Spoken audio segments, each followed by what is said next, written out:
ज्ञान वो इन्वेस्टमेंट है जिसका डिविडेंड यानी मुनाफा जीवन के अंत तक मिलता रहता है। मैं ऐसा मानता हूं कि एक सामान्य जिंदगी जीने के लिए इंसान को रोटी कपड़ा और मकान के अलावा अगर किसी चीज की सबसे ज्यादा जरूरत होती है तो वो है शिक्षा, एजुकेशन।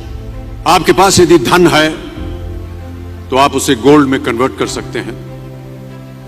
धन हो या सोना,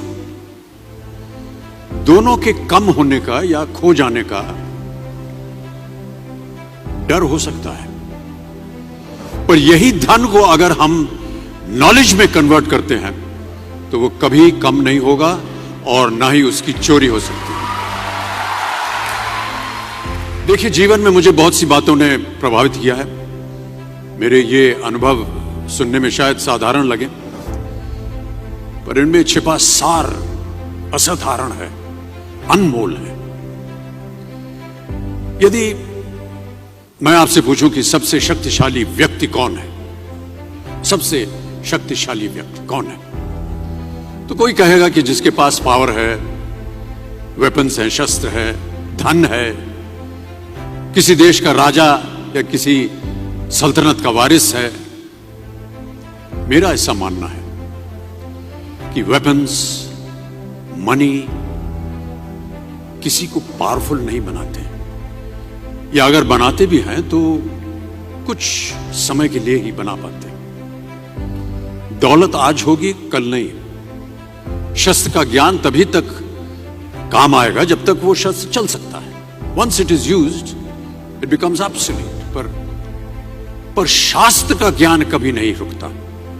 knowledge can never be obsolete. शास्त्र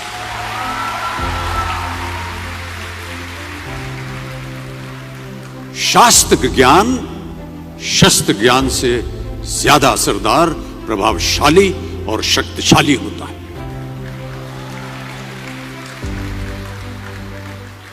अब देखिए, एक राजा ने कितने राज्यों पर विजय प्राप्त की, कौन कौन से शस्त्रों का इस्तेमाल किया, कितने सैनिक थे, यह शायद आपको याद न हो, पर जीरो की खोज किसने की,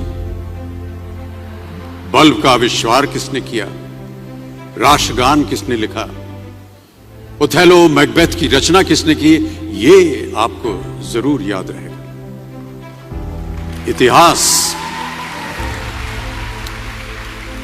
इतिहास गवाह है कि एक राजा अपनी शक्ति के बल पर केवल वहीं तक पूजा जाता है जहां तक उसका साम्राज्य फैला होता है। वो केवल अपनी प्रजा का प्रिय होता है, पर अपने ज्ञान की कीर्ति फैलाने वाले Albert Einstein, William Shakespeare, Rabindranath Tagore सिर्फ अपनी जन्मभूमि में ही नहीं बल्कि पूरे विश्व में पूजे जाते हैं। संपूर्ण मानव जाति के लिए वो प्रेरणा स्रोत बनते हैं। ज्ञान का धनी व्यक्ति हमेशा ही सम्मान और आदर योग्य होता है, क्योंकि ज्ञान वो कवच है, वो शील्ड है जो आपके जीवन में आने वाली कठिनाइयों से आपकी रक्षा करेगा। फिर किसी भी शख्स की आपको आवश्यकता नहीं होगी। दो चीजें इंसान यदि अपने जीवन में एक बार सीख लेता है तो वो उसे कभी भूलता नहीं। एक है तैरना, स्विमिंग, दूसरा है साइकिल चलाना। सालों बाद भी अगर आप इन क्रियाओं को करेंगे तो कभी भी इस बात की चिंता नहीं होगी कि आपको स्विमिंग करना या साइकिल चलाना याद है कि नहीं। You will confidently do it. काश कि हम पढ़ाई भी इसी नजरिए के साथ करें, that when you will chase knowledge, numbers will always follow. देखिए, महाभारत में जब गुरु द्रोणाचार्य ने एकलव्य को अपना शिष्य मानने से और अपने गुरुकुल में लाने से इनकार कर दिया था, तो एकलव्य ने क्या किया? अपने गुरु की प्रतिमा, एक मूर्ति बनाई और केवल उस मूर्ति से प्रेरणा लेकर ही धनुर्विद्या सीखने में वही सफलता प्राप्त की जो बाकी योद्धाओं को द्रोणाचार्य के गुरुकुल में रहकर हुई। उस प्रतिमा के रूप में एकलव्य को हमेशा अपने गुरु के पास रहने का एहसास था। और जब